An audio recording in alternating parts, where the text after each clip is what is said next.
I want to talk to you guys about how important prayer is. Prayer is something that all of us do in one form or another. We all pray. Prayer is the main way we've been taught to speak to God. I feel like a lot of us that go to church and, who've been a Christian for a while, we know that prayer is important, but we don't really do much with prayer. We just kind of see it as, oh, you're just kind of talking to God. This is the kind of way I used to think about it. Like, because I can't see God in terms of like a physical sense, prayer sometimes just kind of seems like you're talking to the air, low key. You don't know if it's actually going to work. You don't know if it's actually going to do anything. You're kind of just speaking out to, to God and just hoping he hears you. This is a complete lie of the enemy. Satan does not want you to pray. Quick summary, I was watching a video recently on YouTube. It's like an animated video showing what angels were like in the Bible. It just came on my feed. I was like, let me just see what it's like. I'll link it below. You can watch it for yourself as well. It's a really good video. But it got me thinking, because in the video was a story in the book of Daniel in chapter 10. He's fasting and praying for 3 weeks. And because of his fasting and praying, an angel comes to him, is sent by God, right, to minister to him. But this is where spiritual warfare comes in, because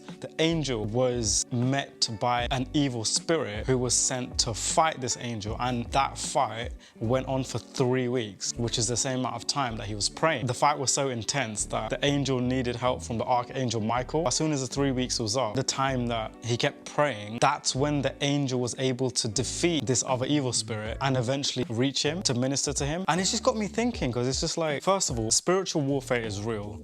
Angels are real, evil spirits are real, demons, the whole lot of it. They are trying to distract you like crazy. I feel like a lot of us aren't really taught about spiritual warfare enough. And it just was like a really good reminder to me personally. There's so much stuff happening that we can't see, in the spiritual realm. We pray for things, right? So there's things that we need, there's prayers that we need answered. And it could be anything. It could be like a job or a relationship or, healing, and even small things as well. We don't realize that when we pray, things are happening. God is sending out angels. God is answering these prayers in many various ways. But the opposition is also real. Satan is out to get you. Satan doesn't want you to pray. He doesn't want God's angels to minister to us. So he will try everything. He will send his army or whatever to go against God's army. And it's like, we need to fight against that. Only reason Daniel's prayers were answered was because he kept praying. He kept fasting and praying, but it's like he kept the prayer up for 3 weeks. And that's the only reason why the angel eventually came to minister to him, because that prayer gave him power. So our prayer